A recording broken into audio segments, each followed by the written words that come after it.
Retired Captain Dennis LeBlanc is quiet after talking about his tours in Afghanistan. He lives with PTSD and was medically released from the Canadian Armed Forces 2 years ago. He expected Veterans Affairs to take care of him and says for the most part it does. LeBlanc receives a monthly benefit payment because of his disability, but when the federal government made changes last April, he knew something wasn't right. And I got a letter saying that, well, no, you don't meet the criteria for a higher grade. For this particular benefit, there are 3 grades or levels of payment based partly on the number of years a veteran would have had left to serve when they were released in an expected 25-year military career. The career impact allowance is actually designed to reimburse people for their loss of ability to generate retirement income.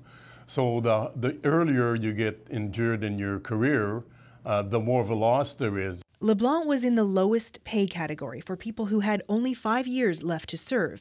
He actually had more than 5 years left to serve, meaning he was entitled to more money.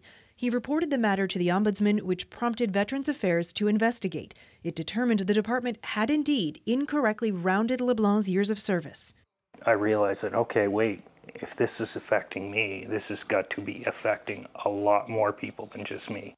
It turns out LeBlanc was correct. Veterans Affairs admits it made a calculating error that affected 133 veterans across the country.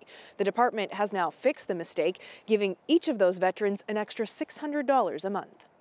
That's a car payment, that's, my kids' education fund. I mean, it was huge. In November, the veterans received all that lost money retroactive to April. This is how the system is meant to work. The Ombudsman brings this to our attention, we listen to veterans, and we check the system. LeBlanc and the Veterans Ombudsman are encouraging all veterans to ensure they know what they're entitled to and to check whether they're actually getting it. Kayla Hounsell, CBC News, Hanwell, New Brunswick.